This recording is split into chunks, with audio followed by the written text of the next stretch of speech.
Hello అండి అందరికీ. అమరావతిలో మరొక 44,000 ఎకరాల భూమిని సేకరించాలి అని చెప్పేసి ఏపీ ప్రభుత్వం అయితే నిర్ణయం తీసుకోవడం జరిగింది.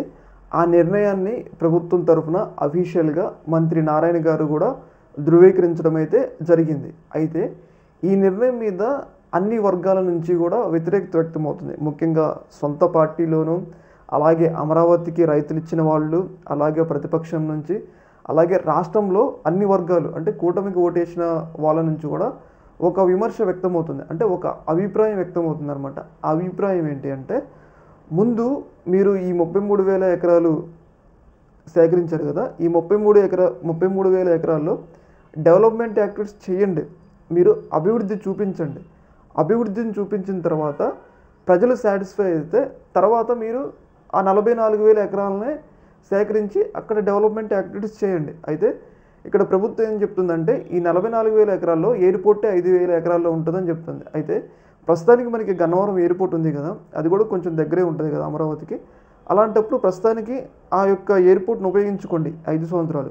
తర్వాత ఇంకొక ఎయిర్‌పోర్ట్‌కి ప్లాన్ చేయండి. అర్థమైందా? అంటే ముఖ్యంగా అమరావతికి భూములు ఇచ్చిన రైతులు ఏమంటున్నారు అంటే, మేము 11 సంవత్సరాలు అవుతుంది ఈ భూములు ఇచ్చి. ఈ 11 సంవత్సరాల్లో జగన్మోహన్ రెడ్డి గారు ఉన్నప్పుడు ఎలాంటి డెవలప్‌మెంట్ యాక్టివిటీస్ జరగలేదు. పైగా ఇప్పుడు డెవలప్‌మెంట్ యాక్టివిటీస్ మొదలవుతున్న సందర్భంలో ఇప్పుడు మీరు ఈ 44,000 ఎకరాలు సేకరించి మీరు అక్కడ అభివృద్ధి కార్యక్రమాలు ఏర్పాటు చేస్తే ఈ యొక్క 33 ఎకరాలకు ముందుగా మేము 10 సంవత్సరాల నుంచి నష్టపోయినాం కదా! మరి మా పరిస్థితి ఏంటి? మేము ఇబ్బంది పడాల్సి వస్తుంది కదా! మీరు మరి దాన్ని ఎందుకు ఆలోచించుకోవట్లేదు అన్నట్లుగా అమరావతి రైతులు ప్రభుత్వాన్ని ప్రశ్నిస్తున్నారు. మీరు ముందు ఇక్కడ చేయండి. మీరు ఇక్కడ డెవలప్‌మెంట్ చూపించండి. చూపించిన తర్వాత అక్కడికెళ్ళండి. ముందు మేము ఎప్పుడో భూములు ఇచ్చినాం. ఇక్కడ మీరు కేంద్రీకరించకుండా ఎక్కడో మీ యొక్క పనులను అక్కడ చేస్తామంటే మేమెలా ఒప్పుకుంటాం అన్నట్లుగా అమరావతి రైతుల నుంచి కూడా ఒక వ్యతిరేకత వ్యక్తమవుతున్నట్లయితే వార్తలైతే వస్తా ఉన్నాయి. ఈ యొక్క అంశంలో ప్రభుత్వం ఏదైతే ఈ 44,000 ఎకరాలు సేకరిస్తుందన్న నిర్ణయం ఉంది కదా!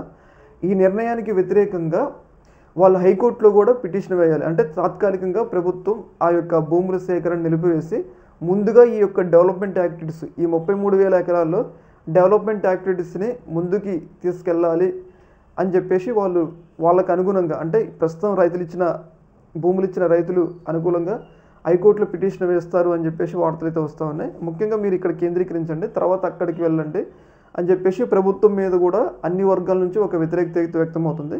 పైగా ఆ భూములన్నీ కూడా దాదాపు 2-3 పంటలు పండే భూములు, పర్యావరణ విధ్వంసం, అలాగే ఆహార సమతుల్యత దెబ్బతింటుంది. వీటన్నిటిని దృష్ట్యా కూడా ప్రభుత్వం మీద ఒక రకమైన వ్యతిరేకత వ్యక్తమవుతుందన్నమాట. అయితే ప్రభుత్వం మరి దీని మీద లాస్ట్‌కి ఏ నిర్ణయం తీసుకుంటుందనేది చూడాలి. అయితే ఈ యొక్క నిర్ణయం మీద రైతులు ఎవరైతే ప్రస్తుతం భూములు ఇచ్చిన రైతులు మాత్రం కోర్టుకెళ్ళేందుకు సిద్ధమవుతున్నట్లయితే వార్త అయితే వస్తా ఉంది. ఈ యొక్క అంశంలో మీ యొక్క ఒపీనియన్ కింద కామెంట్‌లో తెలియజేయండి. ఓకే మరి థ్యాంక్ యూ.